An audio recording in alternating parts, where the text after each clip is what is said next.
Greetings all! Today, we will be examining the exceptionally rare rock-type Pokemon Cranidos and its equally rare evolution Rampardos, the two collectively known as the Head Butt Pokémon. Though they might not come off as the most intelligent of beasts to some, the members of the Cranidos family are still terrifying brutes that can more than put their heads to good use in a different manner to flatten those that get in their way. Cranidos have short bipedal bodies covered in grey scales, with blue scales covering their upper thighs, tail, and the top of their domed skull, with 3 white claws in the singular pair of hands and 4 on their feet, with 3 in the front and 1 in the back for stability on the latter appendages.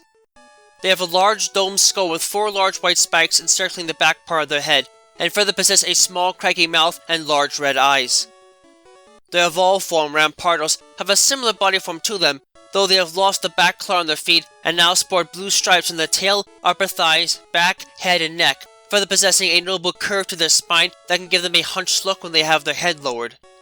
In addition, there is a black stripe of scales covering the top of their skull around its domed portion, with 2 more large spikes added to the side of the head, neck, and knees, to give them a far more menacing appearance than their pre-evolved form. Cranidos and Rampardos are normally almost non-existent in the wild today, and still have some trouble staying around because of the skewed gender ratio of 1 to 8 in favor of males, but as a result of modern science's advances, these beasts have been brought back to the world through the use of skull fossils. Interestingly enough, skull fossils are probably one of the few specialty fossils that physically share much in common with the creatures they actually associated with, namely in regards to the density and mass of their skulls, and are so sturdy themselves that in ancient times they were dug up and used as helmets by people due to them being harder than steel. Cranidos and Rampardos are believed to be related if not part of the genus Pachycephalosaurus, and likely died out around the same time at the end of the Cretaceous. As with their ancient relatives, Cranidos and Rampardos possess massively thick skull caps that are designed primarily for headbutting matches against members of their own species, as a way of deciding the ownership rights of food, mating, and, at least in their case, just about everything else. Unlike their relatives, however, these beasts are also known to use their massive skulls offensively as well, specializing in moves that result in massive damage to both themselves and the opposition in tandem to fight off ancient predators like Aerodactyl. This alone can make them fun to try out, but what truly makes little sense about these creatures is their astonishing lack of an actual type. Aside from the rock-type assignment they earn as a result of the resurrection from fossils, these beasts technically have no natural known type, and are probably one of the closest members to the line that separates Pokemon from normal animals known. This does not mean they should be ignored, however, as their astonishing physical abilities more than make them a dire threat against any beast unfortunate enough to be slower than them in battle, as does the aggressive and brutish nature that grants them access to Mold Breaker as the only base ability, and Sheer Force as a hidden ability for those that are particularly adept at making the most of their powerful attacks. As far as their combat attributes go, though, it is still clearly apparent that their stats are heavily focused on physical offense and stamina, and little more, their base HP and attack stats being the only ones that are above average for a fully evolved rock-type Pokemon, but at the very least they still have the highest base attack stat out of all rock-type Pokemon going for them.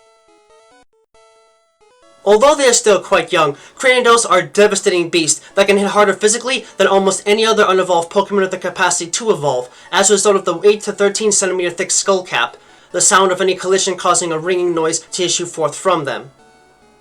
Back about 100 million years ago when the species in its evolved form were at the peak of their existence, Cranidos likely would have been feared by even adult organisms for their reckless attacks and devastating power, though this is oddly leveled out by their relatively slow movement speeds and weak defenses. Unlike their closest relatives, Cranidos were not herbivores, but actually omnivores, and took great pleasure in running down prey and smashing their skulls in with devastating headbutt attacks at close range, while crashing through any tree or obstruction that would dare to get in their way. This usually meant eating any berries that happened to fall off in the process, as indicated by the presence of broken fossilized tree trunk halves within the same rock layers and in the vicinity of their fossils. Despite their immense power, however, Cranidos are not well suited for battles, as their brains are fairly underdeveloped and their ability to follow advanced tactics is quite limited. In effect, they are pure brutes from the moment they are born. This is little discouragement to most trainers willing to gamble on them, though, as Cranidos more than make up for the lack of intelligence with nearly unbeatable power and enough pure strength to reduce all but the most heavily armored of opponents into quivering piles of flesh and broken bones. Rampardos are one of the most physically powerful beasts to ever live on the planet, and are rightfully feared by trainers of all types for the potential damage they can do in battle. This is a hard lesson that scientists in particular had to learn personally when the first revived Cranidos evolved into one, as it proceeded to escape its containment unit and destroyed a nearby skyscraper with a single headbutt attack. In battle, Rampardos are pretty much limited to using their massive skulls for direct offense, but considering that their pearl-like skull cap is nearly 30 centimeters thick and as sturdy as iron as a result of continuous use and growth, it goes without saying that they won't feel a single thing no matter how hard they ram their heads into something. This can come to the great detriment of other Pokemon in battle, as it means that attacks that are otherwise preventable by forcefully striking the head, namely Head Butt, Zen Headbutt, and Head Smash, are impossible to deter with Rampardos. Moreover, Rampardos possess the most powerful Head Smash attack out of all Pokemon, and are the prime reason why the move is considered to be a Rock-type attack in the first place. Despite their skillful headbutting power and other advantages, however, Rampardos are weakened substantially as a result of two considerable flaws. For one thing, their defenses are fairly poor and the movement speed isn't high enough to keep up with most other fully evolved Pokemon. Secondly, and more importantly, they are not very bright. Even though they can effectively crush even the sturdiest of objects by headbutting them at full force, the constant use of their skull as a weapon causes continuous trauma to the inside of their brains and prevents them from developing much past a juvenile state, and can even cause some shrinkage in extreme cases.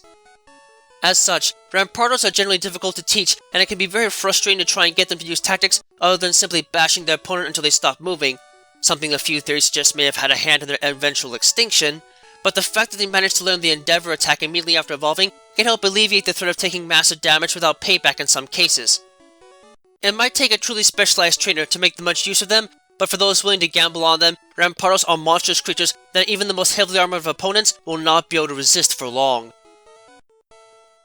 These beasts can be total brutes when it comes to just about anything combat related, and even if they aren't actively fighting, being around them can be a serious safety hazard that all should be aware of. While they might not be that large starting out, Cranidos make up for the lack of size with ruthless aggression and can prove to be more to handle than some trainers can take, and understandably so. The fact that they tend to be lacking in the sight of intelligence does not make the situation much better, as training them can in turn be a pain for those that aren't willing to stick with them for the long haul. Thankfully, they at least evolve earlier than any other fossil Pokemon family, alongside the members of the Shieldon family, but their problems tend to only get worse from there, as Rampardos are nearly unstoppable beasts that will never stop charging around unless they're either calm as they can possibly be, or have been knocked out cold. While they might not last long in many fights, just getting past the first attack can be all that they need, as a single blow from the Head Smash attack can likely take out anything that doesn't resist its damaging effects, and helps to put these monsters on the map as some of the greatest powerhouses around, and not worth trifling with under any circumstances. While they might take a great deal of patience to handle for those just starting out as trainers, the members of the Cranidos family can be terrible forces of physical offense when put to task in a fight. Their lack of useful defenses and agility can hamper their overall impact in a battle, but that doesn't mean that they don't have plenty of power to back it up with if they do manage to at least get a few hits in before falling. Just do yourself a favor and make sure not to taunt them too much if you want to stay alive, as aggravating them might prove to be a bad idea when they start to chase you and plow through every home, obstacle, and Pokemon in their way in pursuit of you at full aggressive speed.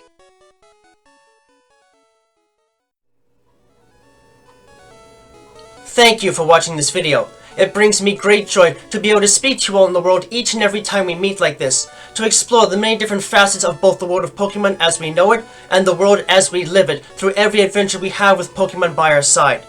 If you'd like to, please subscribe, ring the bell and all that jazz, to keep yourself updated on content uploads and other materials of the like.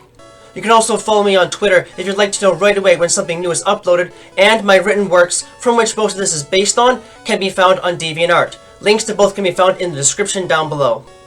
Remember that the world of Pokemon is a place full of wonder and mystery, and you never know what to expect. So, stay vigilant, keep watch, and always be prepared for the unexpected. Until next time, trainers and friends of all sorts, have a wonderful time.